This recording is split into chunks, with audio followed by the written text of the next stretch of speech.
Donc, aujourd'hui, on commence le module 3. Ça y est. Ça, c'est le module qui va vraiment. C'est un module qui est lourd. C'est vraiment le premier module qui va vous amener vers l'entrepreneuriat. Les 2 premiers modules, c'est ce qu'on faisait. On se préparait, on mettait en place des choses, mais aujourd'hui, on sort un peu du mindset et on va vraiment dans la partie entrepreneur. Donc, on passe de gestionnaire à entrepreneur. Donc, module 3, nous voilà. Donc, c'est vraiment aujourd'hui où on fait le démarrage officiel. Vous allez recevoir, je ne sais pas si vous avez pris le temps de regarder votre dossier. Si vous êtes sur System.io, vous allez pouvoir voir tous les outils qu'il y a dans le bas de l'écran avec des formations supplémentaires, etc. Mais il y a vraiment beaucoup de stock. euh, Aujourd'hui, en fait, ce que je vais vous remettre, c'est plusieurs outils dont, là, je me suis fait une liste parce qu'il y en a vraiment beaucoup. Okay? Il y a la to-do list, le pas à pas pour l'enregistrement au registre des entreprises, pour la TPS, la TVQ. On va parler aussi de l'enregistrement ClickSecure. On va parler du calcul de coût de vente, la planification financière pour passer de salarié à entrepreneur. Je vous remets aussi les documents de frais de gestion administratifs, le document d'aide pour les impôts et la matrice des Eisenhower. Fait que, il y a des choses qu'on va voir ensemble, il y a des choses que vous allez voir de votre côté, mais première chose, first thing first, la to-do list, c'est vraiment ce qui va vous aider à garder un ordre chronologique de votre démarrage d'entreprise. Là, ça me fait penser, j'aurais pu l'ouvrir. Je vais aller la chercher de ce pas dans votre dossier. Ce sera pas très long, je vais l'avoir. OK, elle est où? C'est mon premier outil. Ah, OK, c'est là. Donc, dans votre dossier, c'est le M3.4. Ici. OK. Donc, la to-do list, en fait, là, c'est vraiment une liste d'étape par étape que vous allez pouvoir suivre. Vous allez pouvoir mettre les dates, comme par exemple, à quelle date tu as eu l'idée d'avoir ton entreprise, à quelle date tu as trouvé le nom de ton entreprise, à quelle date tu as fait une étude de marché. Tu n'es pas obligé d'avoir des dates, là, évidemment. Moi, je le mets de même parce que j'aime ça voir une certaine chronologie. Ce que ça vous permet de faire sur le long terme, c'est de voir, ça a pris combien de temps avant de démarrer votre entreprise, comment ça s'est passé. Des fois, quand on fait notre parcours entrepreneurial, on n'est pas capable de se situer et de faire comme, de regarder tout ce qu'on a fait en arrière de nous. De voir, ben, crime bin, je me suis rendue ici, puis c'est vraiment hot. Euh, Quand on est dedans, pardon, qu'on est victime du syndrome de l'imposteur, là, attendez, mon écran est tout bizarre. Hein? OK. Quand on est victime du syndrome de l'imposteur, quand on pense à des choses, quand on pense à des choses, on finit toujours un peu par se diminuer soi-même dans nos expériences. Là. On dirait qu'on ne réussit jamais à voir qu'est-ce qu'on a bien fait. Fait que je pense que en mettant des dates, ça aide à faire comme hey, en 2020, là, j'étais juste en train d'avoir l'idée de mon entreprise, puis rendu en 2034, genre ça fait 15 ans que je suis là, puis j'ai comme 14. Puis j'ai, mettons, 20 employés. Là, fait que voilà. Donc, ici, vous avez vraiment comme la liste au complet de comme s'inscrire au registre des entreprises, s'inscrire aux taxes, s'inscrire à la MAPAC ou le numéro de CA si vous avez besoin. Quand on a faire le logo, faire les étiquettes, etc. Dans la formation Les ambitieux, les ambitieuses, on va cocher, mon Dieu.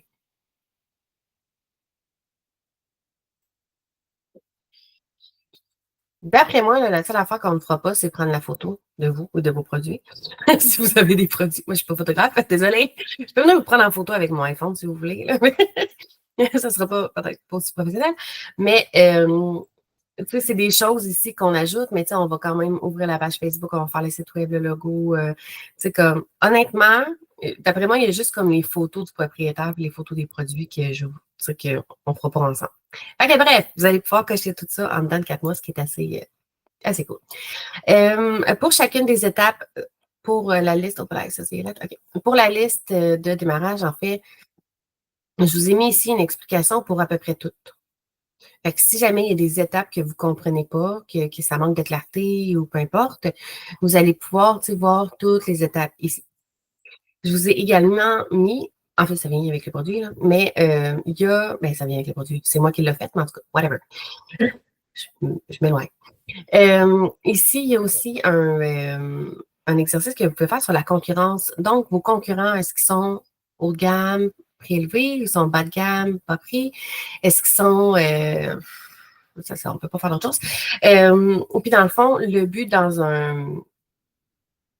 ce type de diagramme-là, c'est que, par exemple, si vos concurrents sont bas prix, bas de gamme, bien, nous, on essaie d'aller se placer comme plus ici, genre prix élevé puis haut de gamme, pour s'éloigner le plus possible de la concurrence. Mais des fois, on se retrouve un petit peu tout dans le même mode. Je vous montrerai un exemple éventuellement, là, mais tu sais, j'avais une cliente, tout le monde se situait dans les mêmes bouts. En même temps, c'est rare que tu fais de haut de gamme puis que tu as du bas prix. Là. Tu sais, c'est comme, ça fait pas de sens. Il y a quelqu'un qui n'est pas rentable. Fait que, bref. On a ici la description de chacune des étapes. Si jamais vous avez des questions, parce que moi, les étapes, j'ai juste marqué une petite ligne. Là, fait que vous avez vraiment comme la description complète ici. Puis, ici, vous avez les liens pour les beaux outils, mais vous allez recevoir tous ces outils-là. C'est comme, il n'y a rien que vous n'allez pas recevoir. Puis, finalement, vous avez également les articles de blog ici qui peuvent être intéressants, que vous pouvez aller lire. Lecture de chevet de Stéphanie, là, le soir. Peut-être que ça ne sera pas aussi passionnant que vos livres de science-fiction, peu importe, mais voilà. Et on a aussi le dictionnaire entrepreneurial. Donc, tu sais, c'est parfois, là, attendez, juste qu'on tente partout, là, mais par exemple, des fois, vous avez pourquoi ça fait tout le temps ça? Ça fait okay, mon écran se vraiment tout petit. Là, bon. J'ai créé un dictionnaire entrepreneurial où il y a plein de termes qui sont utilisés dans l'entrepreneuriat. Que des fois, on se demande c'est quoi ça veut dire. Tu sais, genre nurturing. Qu'est-ce que ça veut dire de nurturing? Qu'est-ce qu'un pitch? Ça revient. Okay, parfait. C'est quoi des SEA, des SEO? C'est quoi une stratégie de contenu, un taux de conversion? Tu sais, j'ai vraiment fait comme tous les termes qu'on utilise le plus souvent en entrepreneuriat. Elle est directement linkée dans la to-do list ici pour démarrer. Donc, vous allez pouvoir suivre. Oh. Hello? Ah, voilà. OK, c'est moi qui n'avais pas bien compris. Voilà. OK. Donc, vous allez avoir la to-do list et vous allez également avoir le pas à pas pour vous inscrire au registre des entreprises du Québec. Dans le pas à pas, en fait, vous allez avoir, je vous montre ceci ici. OK, parfait, super. Donc, dans le pas à pas, vous avez des images, des explications. Vous avez le lien pour vous rendre directement dans le bon endroit pour démarrer votre entreprise. Et c'est ça, comme je disais, vous avez des screenshots vraiment des pages, puis de ce que vous devriez cliquer sur. C'est comme, ici, mettons, je vous donne un exemple. Bon, OK, ça, ce bout-là, c'est pas très pertinent. OK. Mettons, identification du signataire, bien, j'ai écrit, tu dois maintenant préciser qui est la personne physique concernée. Dans ce cas-ci, je suppose que c'est toi. Alors, tes informations doivent être écrites avec le nom principal de ton entreprise. Tu inscris ensuite la porte de ta maison. Là. Tu sais, je t'explique vraiment tout. J'ai même des petites blagues. Non, pas à pas. En tout cas. Fait que vous allez pouvoir vraiment voir étape par étape comment on s'inscrit. Puis c'est vraiment comme. Ben, pardon. À moins qu'il y ait encore changé le visuel, là, honnêtement, cette version-là, j'ai mis la date dans le haut parce que ça change souvent. Ils ont changé également le site web du gouvernement. Donc, des fois, le lien pour l'inscription change. Mais la dernière mise à jour qui a été faite, c'était le 22 octobre.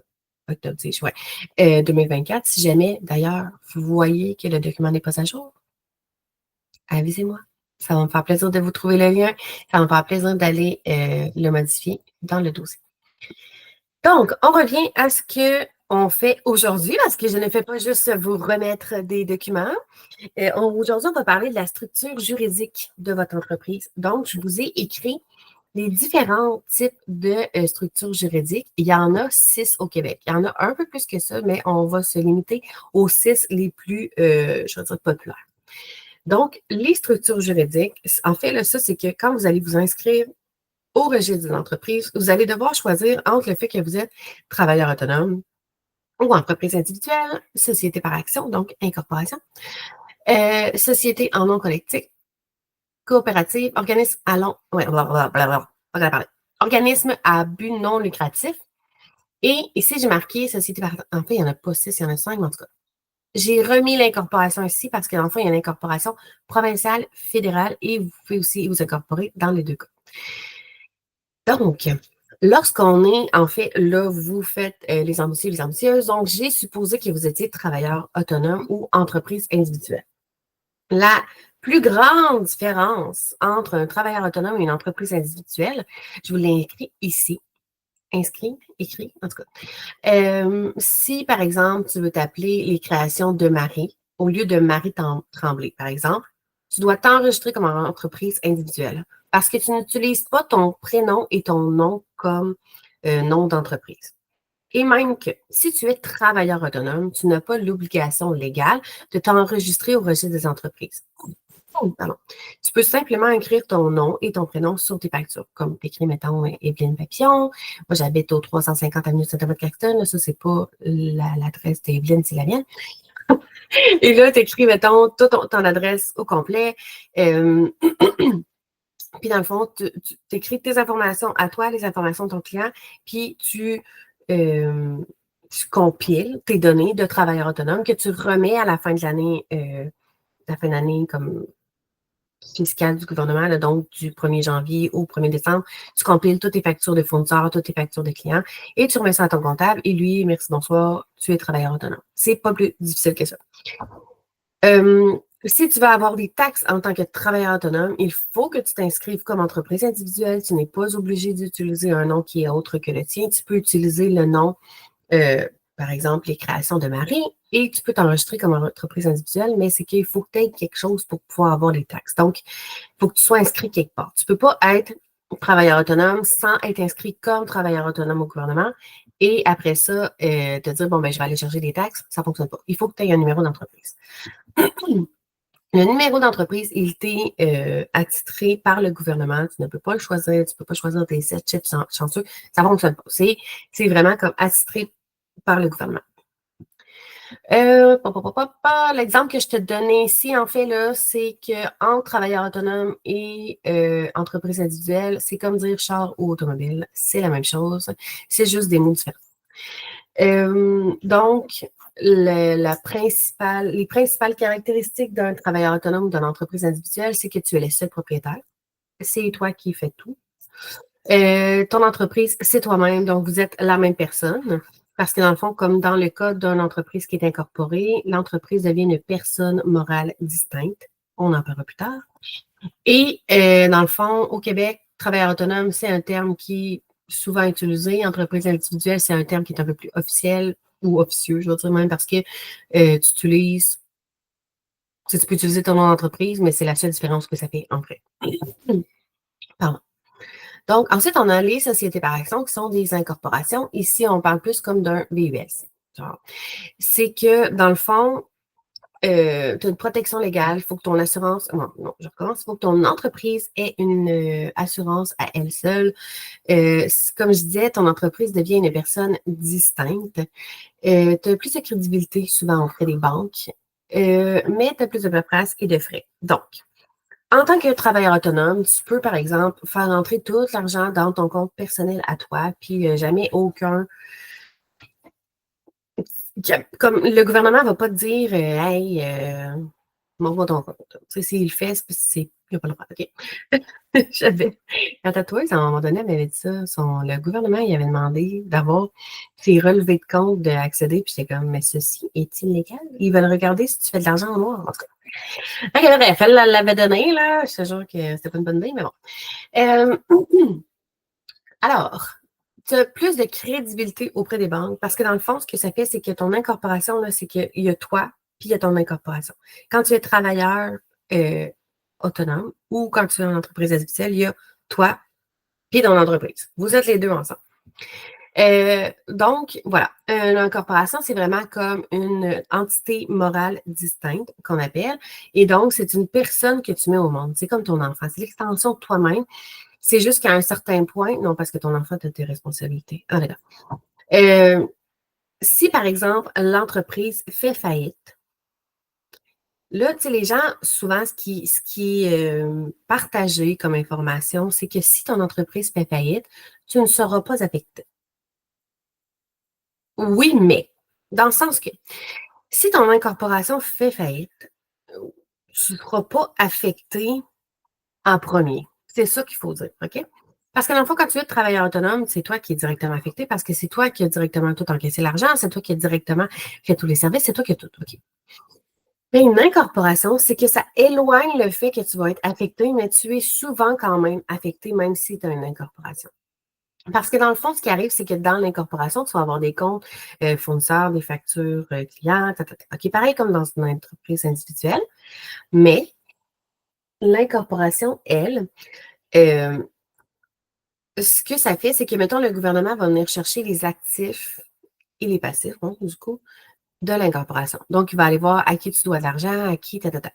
Sauf que si, mettons, là, il te reste 10 000 dans ton incorporation, puis que tu dois 40 000 au gouvernement, le gouvernement va venir chercher le 30 000 restant chez toi, dans ta maison, dans tes comptes, dans tes actifs, dans tes whatever. Okay? Vous allez prendre des ententes de paiement, etc. Sauf qu'il va venir le chercher au propriétaire de l'entreprise. Mais si, par exemple, tu as, mettons, 40 000 de dettes et que dans ton entreprise, tu as 10 000 d'actifs, le gouvernement va venir chercher 10 000 et le 30 000 restant, si, mettons, tu ne dois pas d'argent au gouvernement, que tu ne dois pas d'argent à des entités légales puissantes, je vais dire, et là, en tout cas, je parle de, mettons, des grosses entreprises là, comme TELUS, mettons, Hydro-Québec, Gaz Métro, Énergie Rostock, ça s'appelle. Mettons, au gouvernement, tu n'as pas payé tes taxes, voilà. Si c'est à des petites entreprises, des petits entrepreneurs, etc., la façon que ça va fonctionner pour une faillite, par exemple, c'est qu'ils vont venir faire la liste de tous les comptes que tu dois. Puis, dans le fond, les entreprises vont devoir venir s'inscrire pour être payées dans les premières personnes. Donc, je te donne le truc, là, parce que là, bon, si à un moment donné, tu entends dire qu'un de tes clients va faire faillite, parce que ça, là, c'est quelque chose qui, le monde te le dit. En tout cas, dans le monde de la construction aussi, là, puis comme à chaque fois qu'il y en a un qui fait faillite, là, tout le monde est comme, tout le monde est ceux qui vivent, puis sont comme, qui va choisir comme personne, voyons, comme gestionnaire de faillite, on va dire ça même, là. Je ne me rappelle pas comment ça s'appelle, là, la personne qui fait ça, mais comme gestionnaire de faillite. Puis là, tout le monde est sur les qui-vive, puis là, on attend tout de voir, OK, à qui va contacter, puis comme, après ça, il faut que tu ailles t'inscrire pour être le premier payé, dans le fond. Sauf que si tu ne dois pas d'argent, mettons, à de grosses instances gouvernementales, mettons, comme je te nommais tantôt, et que toi, en tant que petite entreprise, tu ne vas pas t'inscrire sur cette liste-là, bien, la personne qui est propriétaire de l'entreprise n'aura pas besoin de payer ses dettes. Elle peut avoir 30 000 de dettes, mais s'il y a personne qui s'inscrit sur la liste des personnes qui veulent être payées, bien, ça vient de finir là. Et c'est ce qui m'amène aussi à te dire qu'en entrepreneuriat, paye toujours ceux qui ont le plus de poids quand tu te demandes si, tu sais, parce que ça arrive tous à un moment qu'on est comme, les factures, là, c'est comme, qu'est-ce qui se passe là? J'ai pas d'argent pour les payer, puis tu capotes un peu, OK? Ben, paye toujours ceux qui ont le plus de poids. Donc, les plus grosses factures, tu sais, oui, là, les relations avec tes fournisseurs, là, mais honnêtement, mettons, là, tu préfères avoir une mauvaise relation avec quelqu'un qui est entrepreneur au Québec qu'une mauvaise relation avec le gouvernement. Et une bonne relation avec le gouvernement, et une bonne relation avec Hydro-Québec, et une bonne relation avec Énergie, et une bonne relation avec ton fournisseur de téléphone cellulaire. Tous ceux qui ont beaucoup de poids dans ton entreprise et une bonne relation avec eux. Fait que bref, c'était un cours sur la faillite. Je suis comme un peu éloignée, mais c'est quand même des informations que vous devez savoir en tant qu'entrepreneur parce que ça arrive des fois qu'il faut faire des choix sur qui on doit payer et parce que c'est pas juste les mauvaises personnes qui font faillite. Là. Ça arrive à tout le monde. Et pas tout le temps à tout le monde, mais en tout cas. Donc, ensuite, on a une société en nom collectif qui est une SANC. Donc, c'est comme partager, dans le fond, ta voiture avec ta coloc. C'est parfait pour deux personnes. Vous pouvez partager les coûts, mais vous partagez aussi les dettes. Si ta coloc fait une gaffe, ben, tu es responsable aussi. Ensuite, on a la coopérative. Donc, c'est comme un autobus communautaire. Tout le monde est propriétaire. C'est tout le temps des décisions démocratiques qui se font. Donc, c'est au vote. C'est super pour les projets communautaires, mais beaucoup de réunions et beaucoup de consensus. Ça, c'est C'est ce qui est le plus difficile dans les coop. Ensuite, on a des organismes dis-je, abus non lucratifs, donc des OBNL, qui sont des missions sociales avant tout. Il y a des avantages fiscaux qui sont possibles. Il y a également beaucoup de subventions qui sont ouvertes aux OBNL uniquement, mais il n'y a pas de profit personnel. Donc, les personnes qui sont dans le conseil d'administration de l'OBNL font pas d'argent. Ils sont là de façon bénévole. C'est vraiment pour une mission sociale qu'ils sont dans l'organisme. Et il y a beaucoup, beaucoup, beaucoup de règles à suivre. Je fais partie d'une OBNL depuis récemment, là, puis comme ça n'a pas de sens de manquer des règles. Donc, l'incorporation, on y revient. Il y a l'incorporation au provincial et au fédéral. Si tu veux vendre uniquement au Québec à des Québécois, là, tu sais, que t'es comme, moi, c'est sûr que je vends juste au Québec, tu peux t'incorporer uniquement au Québec, mais par définition, le gouvernement te donne quand même tout le temps les deux taxes, OK? Au Québec, on est plus que taxé, dans le sens que dans les autres provinces, les gens peuvent choisir, mettons, d'avoir les taxes mettons, du Manitoba et les taxes du Canada. Mais dans les autres provinces, les entreprises tous les mots sont dans ma bouche en même temps. Les entreprises peuvent décider qu'elles s'incorporent directement au fédéral. Mais ici, il faut pas s'incorporer, s'enregistrer aux taxes. Mais ici, on s'enregistre aux taxes au provincial et au fédéral. On n'a pas vraiment le choix par le gouvernement qu'on a actuellement. Dans les deux cas, en fait, là, c'est que c'est vraiment comme c'est un garage séparé de ta maison. Là, comme ça, c'est deux affaires comme complètement différentes. Être incorporé au provincial, c'est un peu comme avoir une Volkswagen, puis être incorporé au fédéral, c'est un peu comme avoir une BMW, OK? Mais nous, au Québec, on n'a comme pas le choix d'avoir la BM tout de suite. Ça coûte plus cher, c'est plus compliqué. La gestion de tes comptes, c'est plus complexe aussi, mais ça a certains avantages quand même, comme par exemple quand tu as une société par action, donc avec d'autres personnes, tu es associé. Bref, ça a certains de ses avantages et des inconvénients, évidemment. Ensuite, on va parler un petit peu de Clic Secure Express dans le sens où, avant de penser à t'inscrire aux taxes, parce que moi, je te fournis aujourd'hui le document de le pas à pas, en fait, pour t'inscrire à la TPS et à la TVQ. Avant de commencer le processus, et même si je l'ai écrit dans le pas à pas de la TPS et la TVQ, je te dis aujourd'hui, lorsque tu veux aller t'inscrire aux taxes, il faut que tu te crées un compte avant avec Clic Secure Express. Là, je dis Express parce que des fois, les entrepreneurs, ils me disent ouais, mais moi, j'ai juste un Clic Secure. Oui, c'est pas grave, OK? Clic Secure Express puis Clic Secure, c'est la même affaire. Donc, tu dois avoir un compte Clic Secure Express. C'est vraiment comme un passeport numérique, en fait, que le gouvernement va te donner. La plupart du temps, mais en fait, non, je pense encore comme ça. Tes numéros, ils vont t'envoyer des informations par la poste, comme le bon vieux gouvernement travaille de façon arriérée. Fait que tu vas recevoir des informations par la poste et à partir du moment que tu vas avoir ton numéro, il me semble que c'est ton mot de passe qui t'envoie par la poste, mais après ça, tu vas pouvoir aller t'inscrire pour enregistrer à la TPS et à la TVQ. La TVQ s'enregistre sur le Clic Secure Express, mais la TPS, elle, c'est ton numéro d'entreprise du Canada qui va être envoyé par la poste. Donc, tu vas recevoir ton numéro d'entreprise du Canada par la poste et ça va être écrit, mettons, 1, 2, 3, 4, 5, 6, 7, 8, 9. Voici ton numéro d'entreprise du Canada. Ce que ça veut dire, c'est que ton 1, 2, 3, 4, 5, 6, 7, 8, 9, tu rajoutes un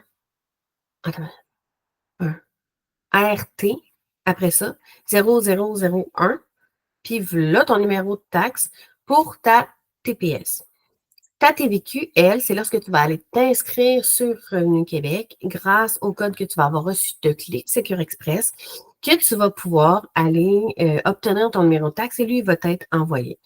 Puis celui-là, ça va être un genre 1, 2, 3, 4, 5, 6, 7, 8, 9, puis ça va être, ça ne sera pas les mêmes chiffres, OK? Ça ne sera pas les mêmes chiffres que ta TPS. Puis après ça, tu vas rajouter RT0. Non, tu vas rajouter TQR0. OK. Je recommence. TPS, c'est RT0001 Et la TVQ, c'est TQ0001 que tu vas ajouter. Et tu vas avoir tes numéros de taxes que tu vas pouvoir mettre sur ton site web, sur tes factures, etc. Oh, cette explication n'était pas facile.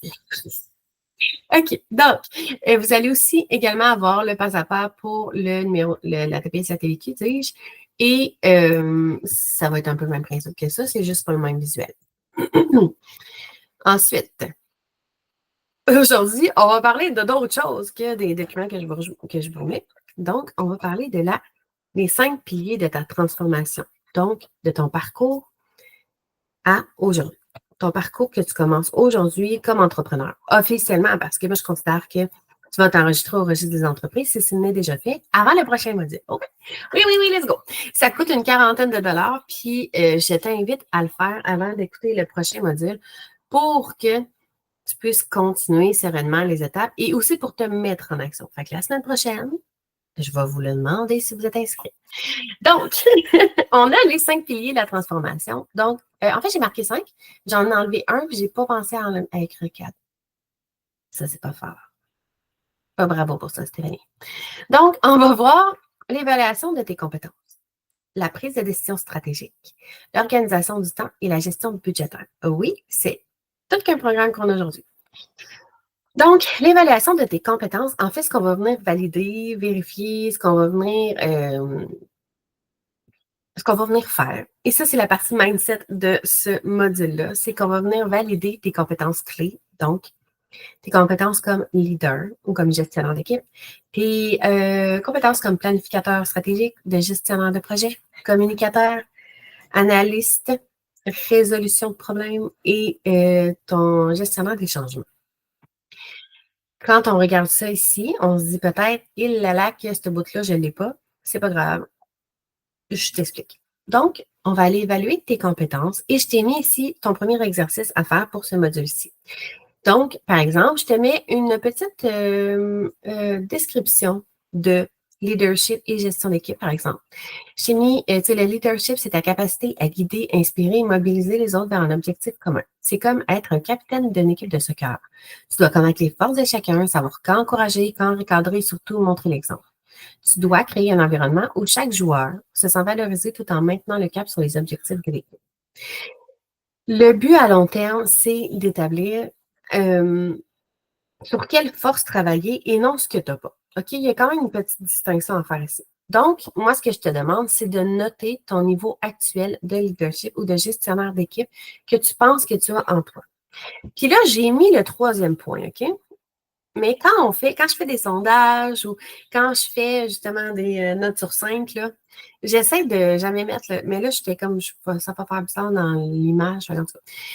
Ne le mets pas en position 3. Parce que la position 3, c'est comme le statu quo. Fait soit que tu es 2 ou soit que tu es 4, mais tu n'es pas 3. OK? Tu ne l'as pas juste un petit peu ou t'en manques un peu. Essaie de ne pas mettre la position 3 parce que c'est comme. Tu sais, psychologiquement, c'est comme facile de faire je suis pas un 4, mais je suis pas un 2. Fait que tu prends pas de décision. Ça, c'est cool. Puis tu te mets en 3. Fait que ne te mets pas en troisième position. Essaie de trouver, tu sais, de mettre ta note actuelle entre 1, 2, 4 et 5. OK. Ensuite, tu indiques si tu utilises déjà ton leadership. Fait que peut-être que dans ton entreprise, pas dans ton entreprise, dans l'entreprise, par exemple, où tu travailles, où tu es salarié, ou avec tes enfants, avec ton chum, avec tu as une équipe de hockey, tu gères l'équipe de hockey, explique-moi si tu indique-moi si tu l'utilises déjà et décris comment tu pourrais l'adapter. Donc, si par exemple, tu es capitaine d'une équipe de hockey, ben, comment tu pourrais adapter les compétences que tu développes dans ton équipe de hockey actuellement comme capitaine dans l'entreprise où éventuellement tu vas être propriétaire. Ensuite, on a la planification stratégique. Donc, c'est de voir loin, d'organiser ton chemin pour aller. Ensuite, on a la gestionnaire de projet. On a la communication et on a analyse financière, résolution de problèmes. Et finalement, on a la gestion du changement. Comme je te disais tantôt, tu n'es pas obligé d'être un 4 ou un 5 dans toutes ces affaires-là. Puis peut-être qu'au bout de 20 ans d'entrepreneuriat, tu ne seras pas encore ni un 4 ni un 5.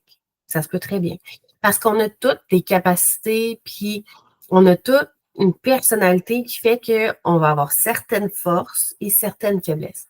Les gens qui vont venir travailler avec toi éventuellement, tes futurs employés, tes futurs collaborateurs, souvent, c'est ceux qui vont venir compléter, qui vont être la polarité de tes forces à toi. Donc, si par exemple, toi, tu es une super gestionnaire de projet comme moi, mais que tu as une gestion des changements qui est 0 point barre, ben, les gens avec qui tu vas travailler, avec qui tu vas collaborer ou avec qui tu vas t'associer, tes employés, etc., souvent vont avoir des forces qui sont complémentaires aux tiennes, donc qui vont être, par exemple, dans mon cas, souvent, c'est des gens qui vont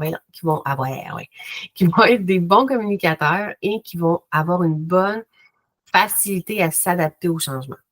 Puis, c'est même, tu sais, dans le sens que je sais que, mettons, la gestion du changement, même si je travaille très fort sur moi, même si je fais plein de développement personnel, même si j'essaie de changer mes réactions, même si la gestion du changement, je sais que ça va rester un enjeu pour moi toute ma vie. Fait que moi, je ne serai jamais probablement un 4 ou un 5 parce que, comme vous le savez probablement, j'ai le syndrome de Gilles de la Tourette et ça fait partie des enjeux et des difficultés que le trouble a. Est-ce que ça fait de moi un moins bon entrepreneur ou un entrepreneur qui ne réussira pas sur le long terme ou un entrepreneur qui va toujours être dans l'échec de whatever parce qu'il y a beaucoup de changements dans l'entrepreneuriat? Je pense pas. Est-ce que ça me met des bâtons dans les roues, puis des fois les bâtons sont en fer? Oui, oui. Mais ça fait partie de moi, ça fait partie de quelque chose que je ne peux contrôler. C'est que dans mon cerveau, euh, de façon comme le micro-organisme de mon cerveau fonctionne que quand j'ai un changement, je suis comme, tu sais, moi, je serais un parfait chevreuil là, pour me faire frapper. Là. Moi, je serais le chevreuil qui se fait frapper dans la vie. Là, parce que comme, tu sais, tu passes tout le temps sur la même rue, puis à un moment donné, il y a un char qui passe, t'es là. Oh, tu sais, puis, mais ça fait pas, t'es pas supposé avoir 5 dans tout, ben, en fait, c'était 5 dans tout, bravo, là, genre, sérieux, c'est comme, t'es prêt à être entrepreneur, puis t'as la bonne, tu sais, mais bref.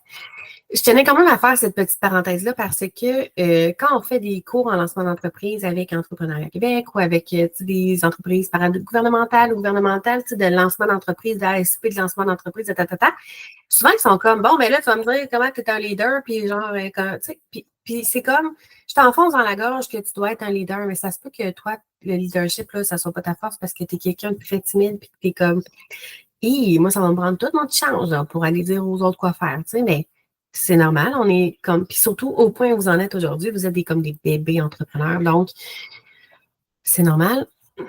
Toutes ces compétences-là se développent. Toutes ces compétences-là peuvent être formées de diverses façons, dis-je. Il y a beaucoup de coachs, de plein d'affaires, fait que ça vaut la peine. Je dirais que celle qu'il faudrait vraiment avoir, c'est l'analyse financière, mais encore là, moi, je gère mon budget comme un enfant de 4 ans, puis comme ça fonctionne pareil.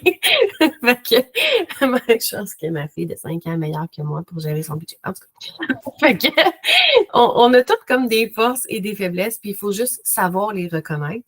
Puis ça fait aussi que, mettons, moi, là, comme je sais que je gère mon budget comme un enfant de 4 ans, là, ben, je vais vous le montrer. J'ai un budget planner ici que j'ai rempli à chaque semaine. De faire comme, bon, ben, c'est quoi mes dépenses? Puis là, j'ai une catégorie dépenses inutiles que je suis comme, oh shit, hein? J'ai encore acheté une petite décoration ou une plante, puis j'aurais pas dû. Tu sais, comme, fait on connaît nos forces et nos faiblesses, on les travaille. Puis, tu sais, comme, mettons, moi, j'ai 35 ans, je suis dans un point de ma vie où si à ce temps, on vit jusqu'à 30 ans, je suis encore un bébé humain. Là. Tu sais, je suis rendue au tiers de ma vie, j'ai rien vu encore. Fait que, on améliore ça, puis j'espère qu'à la toute fin, je pourrais dire que j'étais un 5 sur 5 sur tout. C'était mon moment de poésie. De poésie. Donc, ensuite, on fait un autre exercice. Oui, moi, j'aime ça faire des exercices. Bon. On fait l'analyse de vos succès professionnels. Et c'est ce qui va vous aider à voir aussi dans le leadership si vous êtes bon ou vous n'êtes pas bon. Parce que on a tendance à se sous-évaluer. Hein? On a tendance à dire qu'on n'est pas bon, qu'on n'est pas capable, qu'on ne sait pas comment. Bon. Tandis que ici, ce que tu vas venir faire, c'est que tu vas t'aider, en fait, c'est que cet exercice va t'aider à reconnaître que tu as déjà en main plusieurs compétences essentielles pour l'entrepreneuriat. Ça va t'aider en analysant les succès du passé, donc tu vas découvrir des forces que tu ne soupçonnais probablement pas. Donc, la première étape, c'est identification des succès. Donc, des choses que tu as réussi. Et ça peut être des choses que tu as réussi dans l'adversité aussi, OK? Un projet réussi, un défi relevé, une situation difficile bien gérée. Donc ici, quand je te parle d'adversité, c'est ça, une situation où tu es comme il y a pas de pour, ni d'un bord ni de l'autre. Fait que peu importe le choix que je fais, ça va être un mauvais choix, mais il faut que je fasse le moins pire choix. C'est un peu comme, quand on vote, aux élections, hein. On vote pas pour le meilleur, on vote pour le moins pire. Fait que une initiative qui a porté ses fruits, une reconnaissance reçue. Étape numéro 2, analyse détaillée. Donc, pour chaque succès, tu remplis la grille d'analyse suivante. Là, je t'en ai mis 3, là. Fait que fais les 3. Au départ, c'était un exercice que tu es supposé faire avec 5. Mais j'étais comme, hey, se flatter dans le dos, là, ça, c'est dur dans le vie, fait que j'en en mets 3 parce que je suis smart. Ensuite, l'étape 3, c'est la synthèse. Donc, tu identifies les patterns. Quelles compétences reviennent souvent? Quel type d'obstacle gères-tu le mieux? Et quelles sont tes forces récurrentes? Note tes découvertes. Donc, 3 forces principales, 2 domaines où tu excelles naturellement et une compétence qui te surprend. Euh, j'ai vécu récemment une situation de, tu sais, je voulais m'associer avec quelqu'un, vous avez peut-être vu sur les réseaux sociaux, et c'est devenu rapidement un problème. Le problème était que, il y avait pas d'argent dans l'entreprise pour payer tout le monde. Donc, je me disais: «C'est quoi la bonne option? Est-ce que c'est de continuer à travailler pour payer tout le monde ou c'est de lâcher puis de me dire que c'est mort puis que ça arrivera jamais?» L'obstacle que j'avais, c'était ça justement, de me dire: «Ben là, si je repars, ben ça veut dire que je repars de zéro». Même si je repartais pas de zéro parce que j'avais déjà la vulgarisatrice, mais je me disais: «Est-ce que je refais? Est-ce que j'abandonne?» Parce que moi, dans la vie, je suis très, très, comment on dit ça? Persévérante, mais tu sais, des fois, persévérante, c'est juste sur le bord d'être entêtée, là. Tu sais, fait que je me disais, est-ce que je continue puis que c'est juste un obstacle? Est-ce que j'ai juste peur? Puis tout ça. Et l'obstacle s'est trouvé à être une personne qui était dans l'entreprise qui était, je vais dire, plus problématique que les autres. Comment je l'ai surmonté, en fait, c'est que j'ai décidé de m'asseoir là, avec moi-même puis de faire qu'est-ce que je veux moi? Est-ce que c'est ça que je veux vivre du stress au quotidien? Est-ce que là, on n'était pas encore associés officiellement, donc est-ce que je dois m'associer? Tu sais, comme, si j'avais été associée officiellement, ben là, il y aurait eu plusieurs choses que j'aurais dû faire. Tu sais, j'aurais dû retourner voir un avocat pour me dissocier, j'aurais dû faire acheter mes parts, même s'il n'y avait pas d'argent. J'aurais dû ci, j'aurais dû ça. Donc, qu'est-ce que j'avais à surmonter? Ben, actuellement, on n'était pas encore associés officiellement. Donc, ce que j'ai décidé de faire, c'est juste de back-off puis de faire, tu sais, comme je vais te remettre en main tous les outils que j'avais mis en place pour l'entreprise, puis ça va être ça. La leçon apprise sur moi-même ou la façon que j'ai travaillé sur ma relation avec les autres, c'est là où j'ai trouvé ça le plus difficile parce que je me sentais vraiment poche, premièrement, d'abandonner quelqu'un, je vais dire, dans sa marque. Deuxièmement, d'abandonner les personnes qui étaient engagées dans cette entreprise-là qui peut-être ne seront pas payées parce qu'il n'y avait pas d'argent pour payer les associés. Donc.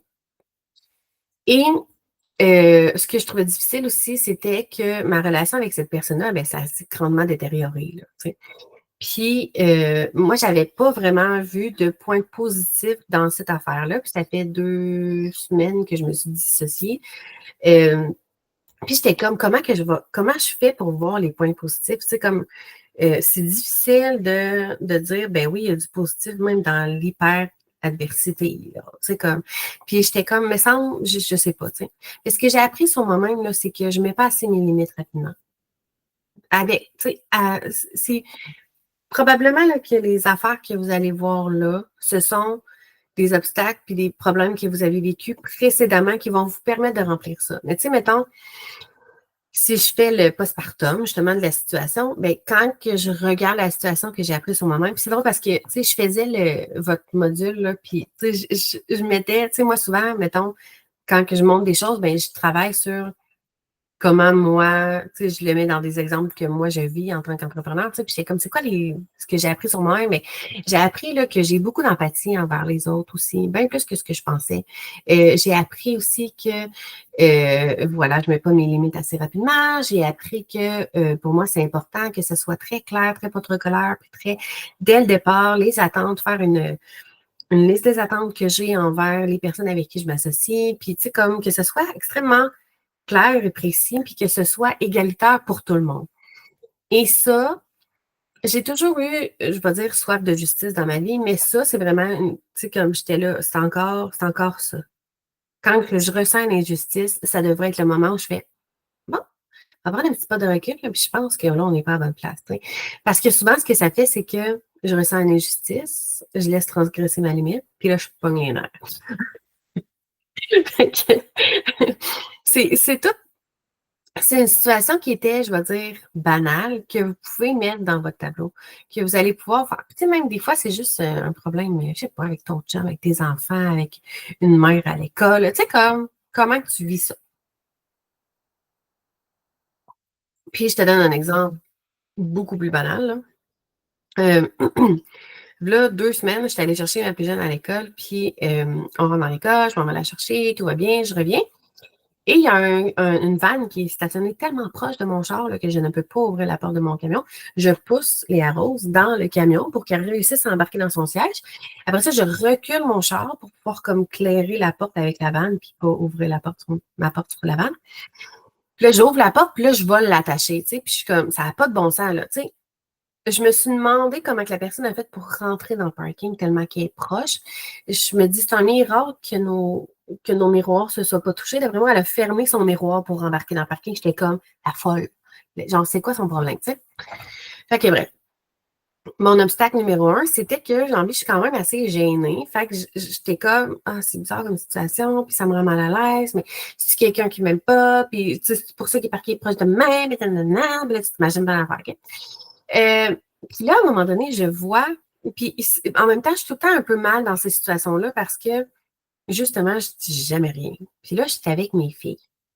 Puis j'ai comme envie de...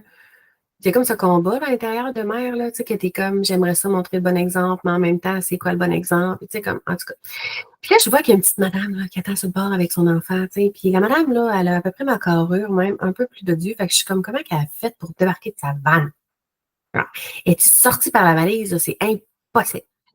Fait que là, j'ai juste dit, madame, est-ce que c'est à vous la vanne? Parce que je voyais bien qu'elle attendait, tu sais, puis comme il n'y a pas de parents qui attendent sur le bord. Fait qu'elle dit, ouais. Fait que là, je dis, c'est parce que, tu sais, vous êtes tellement parqués proche que j'ai même pas pu embarquer ma fille dans le char, tu sais. Fait qu'elle dit, ouais, ben, tu sais, c'est parce que tout le monde est pressé, hein? Puis là, moi, je suis comme, c'est quoi cette excuse de merde? Fait que là, je regarde, puis je suis comme, who cares? Oui, tout le monde est pressé, là, mais comme, en plus, à l'école, mettons, il y a comme 3 places où tu peux te parquer, c'est juste que tu fais des pas de plus, tu sais, mais comme, fait qu'elle dit, ouais, mais c'est parce que l'autre là-bas, il s'est parqué 2 chars, là, il a pris 2 parkings. Parce qu'il y avait comme de la neige, puis on voyait pas les lignes de parking, puis j'étais comme, OK. Fait que je dis rien, j'embarque dans mon char, puis là, je dis à mes filles, vous savez, les filles, tu sais, quand je vous dis de vous excuser sans dire mais, là, ben, c'est pour pas avoir l'air de ça quand vous allez être adulte. D'essayer de se justifier puis de s'enfoncer dans des justifications un peu connes, là, qui font pas de sens. Ben, comment j'ai surmonté la situation, là, c'est que j'aurais pu pogner les nerfs après la madame puis faire genre, vous êtes une vieille folle. Mais j'ai juste fait comme, j'ai rien dit. J'ai juste, puis je voulais quand même dire quelque chose parce que j'étais comme, ceci est inacceptable. Là, tu sais, comment m'emmener l'arrêt de juste penser à toi, OK? Puis, fait que je l'ai dit, la situation. Puis, dans le fond, la leçon que j'ai apprise sur moi-même, là, c'est que moi, dans la vie, mettons, je me avec mon chum, là, genre, mon Dieu, je me tais pas. Je me tais pas comme avec cette madame-là, mettons. Sauf que ça m'a montré que des fois, je suis capable de me taire. Des fois, que je suis capable de laisser la personne s'enfoncer dans ses bêtises, puis je suis capable de faire comme, mais regarde, c'est stupide ce que tu dis, tu sais, sans nécessairement dire à la personne qu'elle est stupide. Donc, j'ai appris ça, puis j'ai appris aussi que je fais la bonne chose avec mes enfants. Mais tu vois, tu sais, ça, cet exemple-là, c'est pas dans le cadre de l'entrepreneuriat, puis ça fonctionne aussi quand même. Donc, le but, c'est juste d'aller comme se valoriser soi-même. Mon Dieu, j'ai passé beaucoup de temps sur les trucs. Donc, on va voir aussi la méthode, là, je saute du coq à l'âne, mais on va parler de prise de décision stratégique en utilisant la méthode des 3 P, OK? Donc, dans ton entreprise, tu vas pouvoir, et puis même ici, là, dans la vie en général, tu vas pouvoir utiliser la méthode des 3 P, OK? Donc, cette méthode-là, je ne sais pas si vous la connaissez, mais on va en parler pareil. Donc, pourquoi cette méthode, elle est efficace? En fait, c'est parce qu'elle t'évite de tomber dans des pièges classiques de l'entrepreneuriat, même de la vie en général. Donc, les décisions émotives, les opportunités qui sont séduisantes, mais chronophages, puis les investissements qui ne rapportent pas. Donc, quand tu analyses une décision, OK, peu importe que ce soit quelqu'un qui vient vers toi pour faire une collaboration, que ce soit quelqu'un qui veut s'associer avec toi, que peu importe, tu peux te poser ces trois, en fait, tu peux penser à ces trois P-là en te posant ces questions-là. Ouais. OK. Donc, priorité, potentiel, profit. Je reviens. Priorité. L'art de choisir les bons combats. Donc, est-ce que c'est le bon moment? Est-ce que c'est aligné avec mes objectifs? Et est-ce que c'est vraiment urgent ou juste pressant? Donc, est-ce que c'est une occasion que tu ne reverras plus jamais passer dans ta vie et donc tu acceptes? Ou c'est une occasion qui pourrait revenir à plusieurs reprises et que tu dis, celle-là, c'est peut-être pas là-bas. Je te mets ici des exemples. Et donc, par exemple, on te propose de participer à un salon professionnel dans 2 semaines. C'est une bonne opportunité, mais est-ce que tu es prête avec ton offre? Est-ce que tu as assez de produits dans ton entrepôt pour pouvoir aller à ce marché-là qui est juste dans 2 semaines? Est-ce que tu as donc les ressources nécessaires? Puis, est-ce que ça s'aligne avec tes objectifs actuellement? Cette première étape t'évite de disperser ton énergie sur des projets qui ne sont pas alignés avec ta vision et arrivent au mauvais moment. Donc, je te donne un exemple. Avant Noël, là, il y avait une fille là, qui voulait vraiment là, qu'on fasse une collaboration, puis qu'on mette nos produits l'une et l'autre sur le site web de l'autre. Puis j'étais comme, oui, c'est le fun, mais non. Ben, je me suis demandé, justement, j'ai évalué l'impact réel. Donc, quelle croissance cette décision peut générer? C'était pas grand-chose nécessairement. Quel impact ça avait sur mon positionnement? Ben, ça m'aidait. En fait, ça donnait la notoriété parce que j'étais sur un site web d'une personne qui fait, elle, quelque chose qui ressemble à moi, mais qui est comme complémentaire. Mais j'étais comme, ouais, c'est-tu assez, tu sais, pour le nombre de temps que ça va me prendre à mettre en place les outils que je vais mettre sur son site web. Puis, quelle nouvelle opportunité ça pouvait ouvrir? Ben, en fait, je pouvais vendre des produits, mais je ne connaissais pas l'impact réel. Tu sais, j'avais très peu d'informations sur son site web sous CSEO parce qu'elle-même, on n'en avait pas. Puis j'étais comme, ah, que c'est bizarre. Fait que, en tout cas, j'ai décidé finalement de step back, mais j'ai fait justement la prise de décision stratégique avec les 3 P. Donc, j'ai regardé j'ai regardé la priorité. Donc, est-ce que c'était présentement que je devais le faire? Est-ce qu'il y avait du potentiel? Et j'ai aussi évalué les profits. Donc, le troisième P, le profit, c'est ton garde-fou, en fait. C'est que le coût réel en temps, puis surtout en temps et en argent, est-ce qu'il vaut la peine? C'est quoi le revenu potentiel que tu pourrais faire? Et ça va être quoi le retour sur investissement? Donc, comme dans le projet de la collaboration, le coût réel, c'était surtout en temps, là, c'était très, très chronophage. Ensuite, j'avais le revenu potentiel, ben, c'était pas calculable, j'avais pas de façon de voir qu'est-ce que ça allait me ramener en tant que tel, là, à part des commissions, mettons. Là.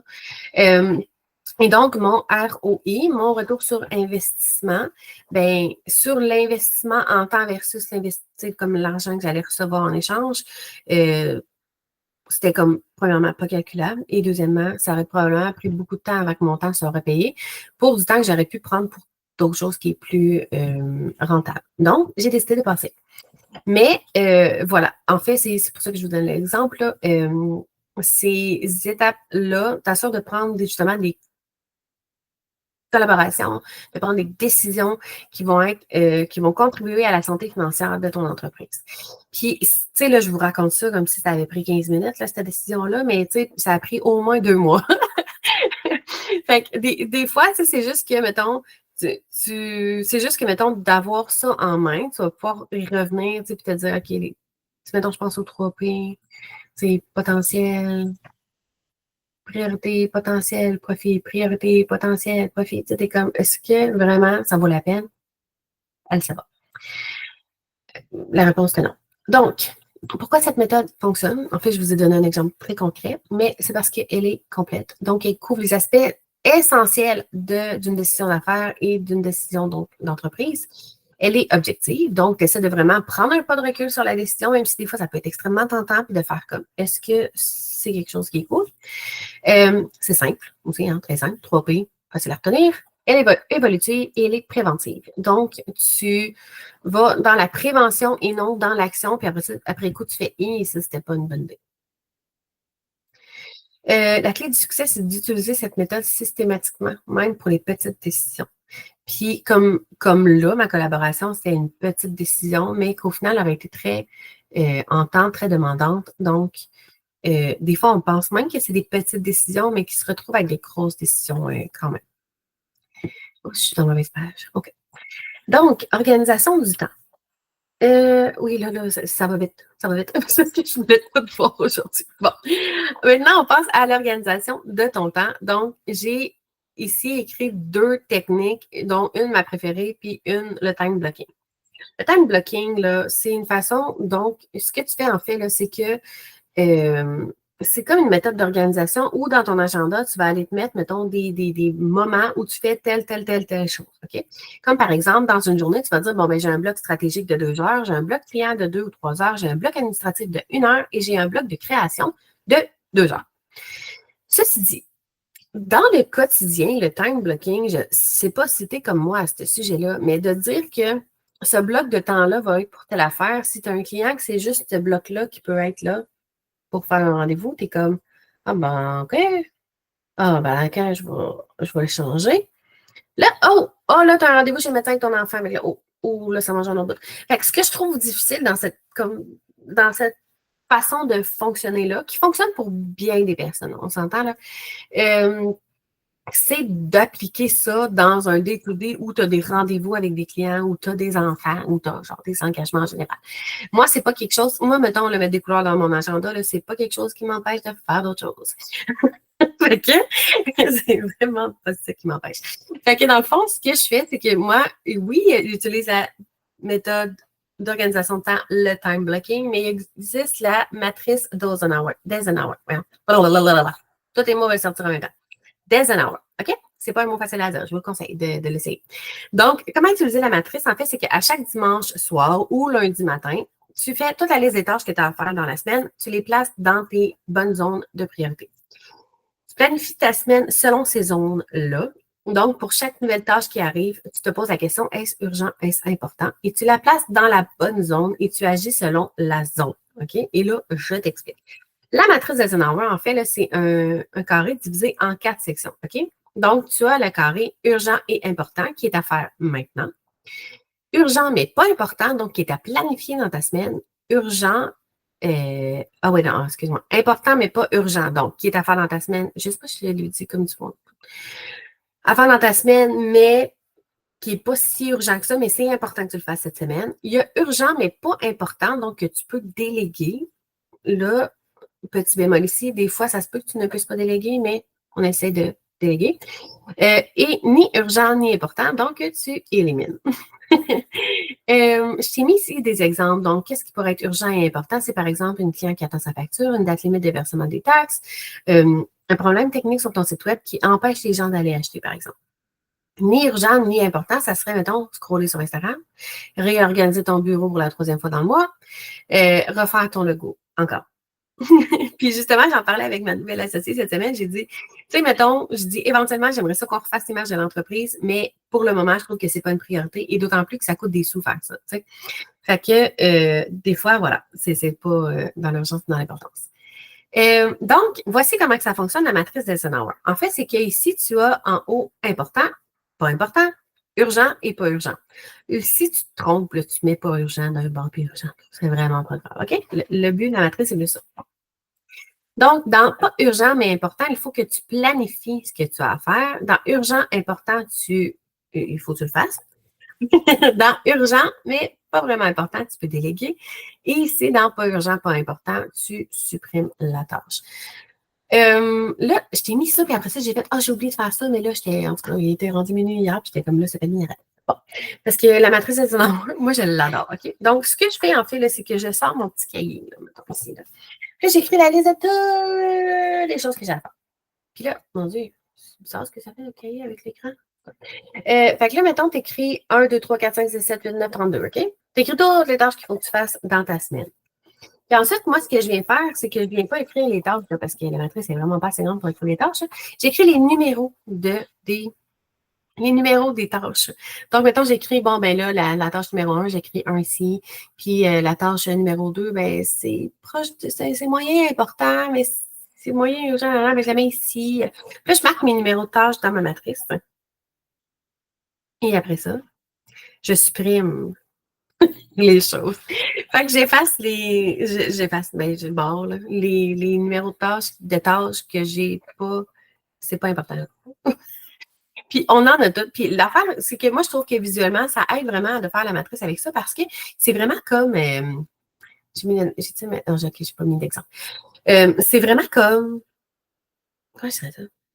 C'est visuel. Tu sais, t'es comme, hey là, franchement, là. Tu sais, comme, parce qu'on a toutes des affaires que pendant la semaine, tu t'ajoutes, puis que tu dis, ah oui, ça, il faut que je fasse ça, ah oui, ça, il faut que je fasse ça, nan, nan, nan. Puis là, tu penses à des affaires.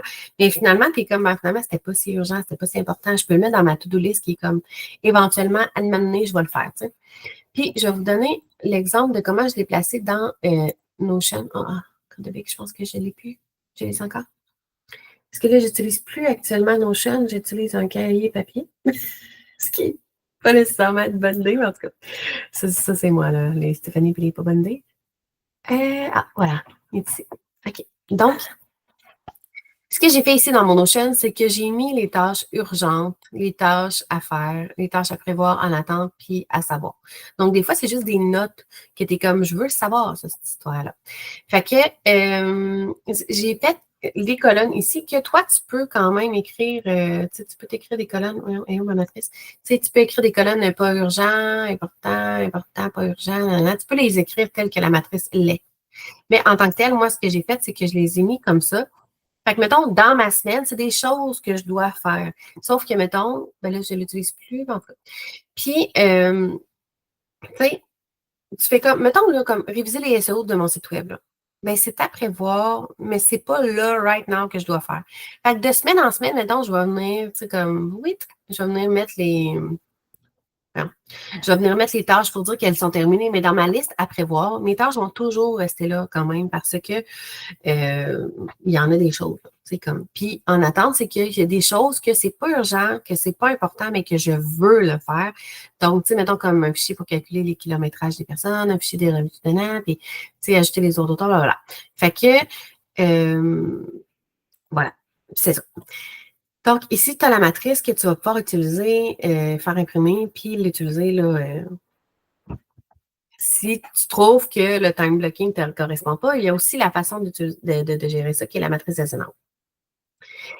Donc, je t'ai remis ici le fonctionnement. Donc, urgent et important, les tâches du cadran urgent et important doivent être effectuées immédiatement. Important mais pas urgent. Il arrive que les tâches de ce cadran échouent dans la tâche, dans la case urgent et important. Moi, c'est ce qui m'arrive tout le temps. Urgent mais pas important, puis pas important, pas urgent. Voilà. Donc, finalement, on finit, parce que là, hey, hein, ça roulait, ça roulait. OK, on finit avec la gestion budgétaire. Là, comme je te disais tantôt, je t'ai mis vraiment plein d'outils dans.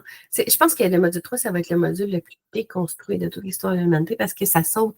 C'est comme vite, vite, vite, mais c'est parce qu'il y a tellement de choses dans le démarrage officiel de l'entreprise que j'étais comme, mettre ça dans 1 heure, là, ça va être comme impossible. Fait qu'on va peut-être faire 1 heure et quart-ish là, aujourd'hui. Là, donc, en tant qu'entrepreneur, la gestion financière ne doit pas être un casse-tête. Ça ne doit pas l'être. Ça doit être quelque chose de simple, qui est très naturel pour toi.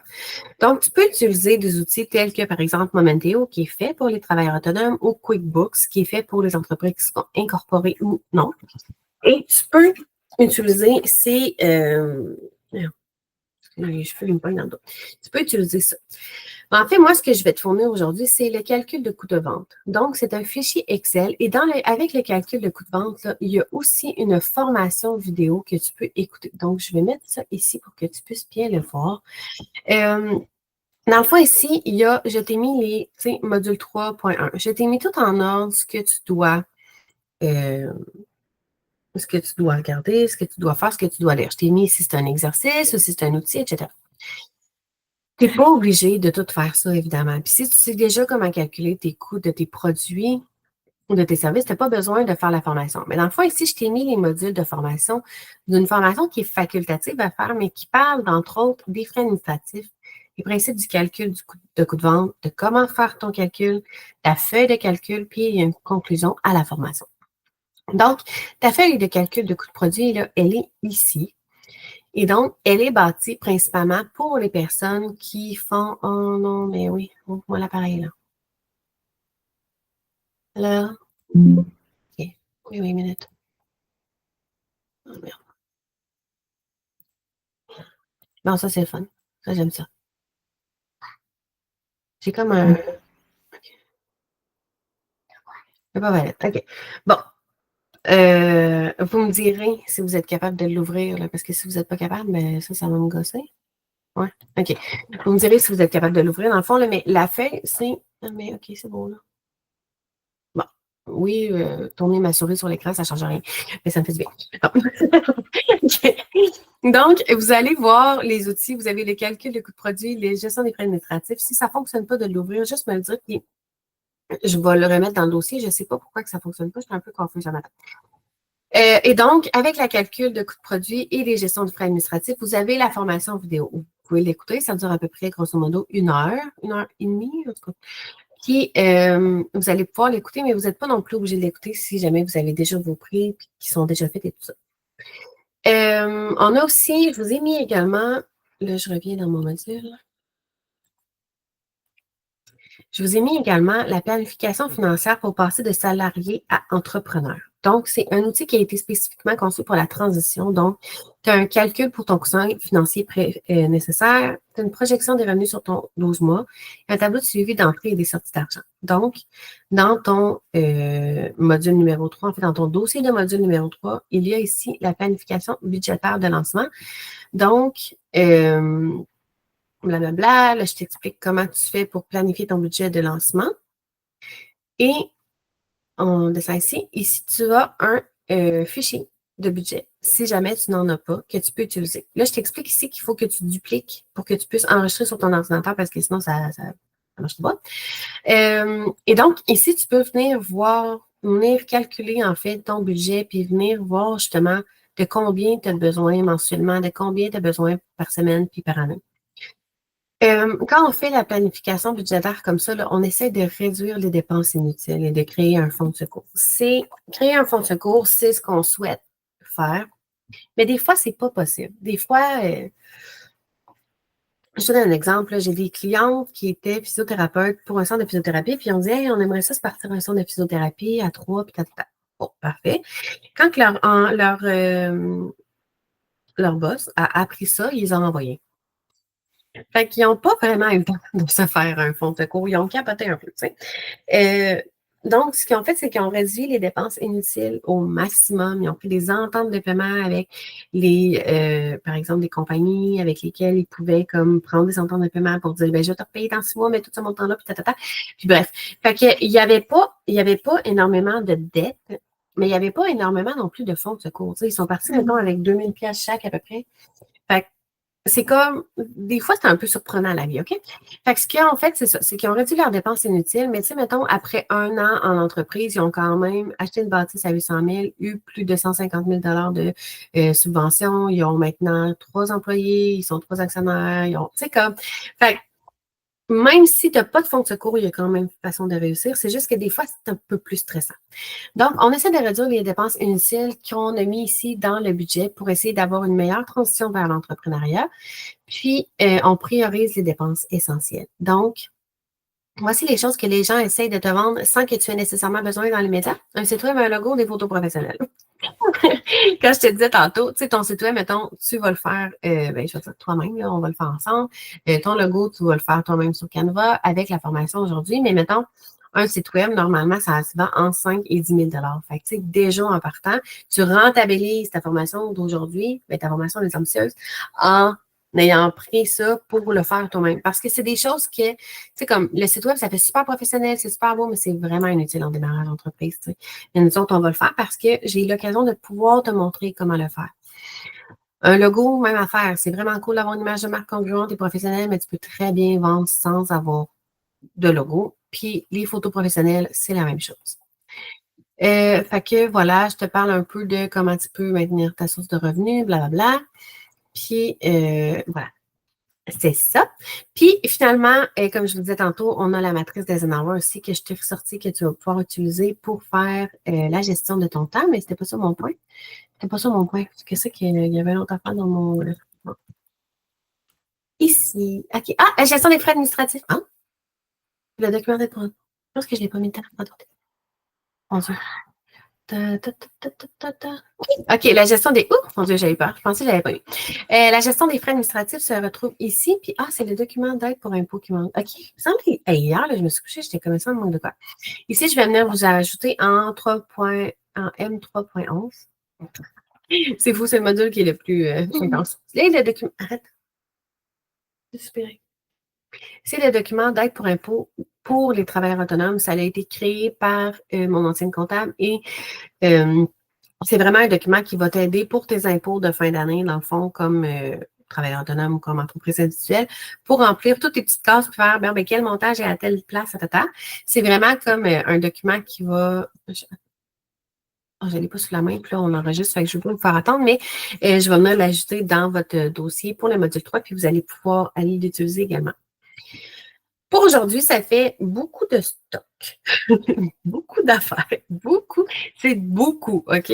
Je vous invite à comme, tu sais, mettons, à moins que vous soyez extrêmement motivé après avoir écouté cette vidéo-ci, là, de prendre un petit moment là, pour comme vous en remettre, là, peut-être, là, parce que c'est intense. Mais ce que j'ai fait là, dans votre module, c'est que je vous ai placé les choses en priorité.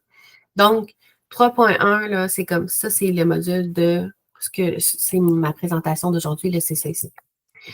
Ensuite, on a les exercices, l'évaluation des compétences, l'analyse des succès professionnels. Tu sais, comme fais-les en ordre.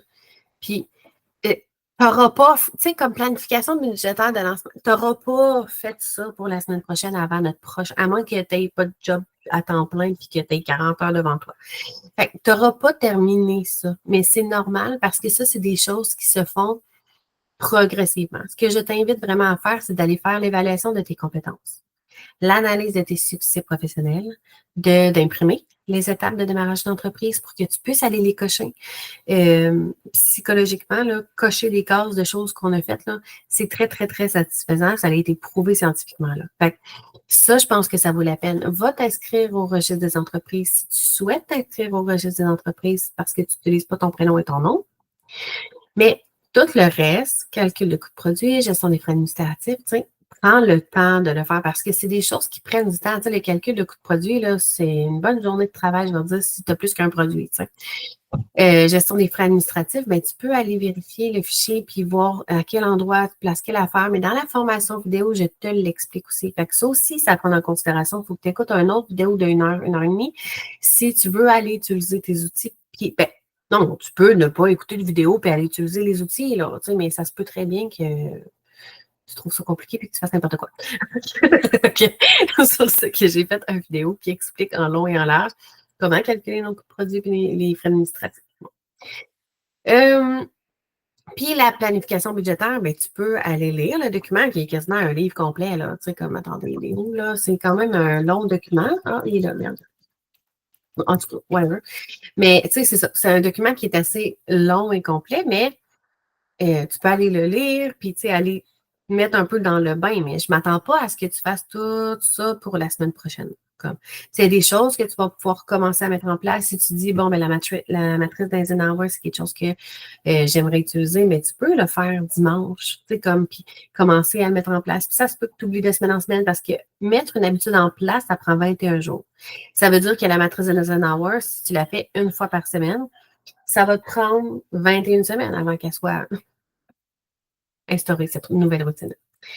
Fait que c'est ce qui fait le tour pour aujourd'hui. Je vais arrêter l'enregistrement.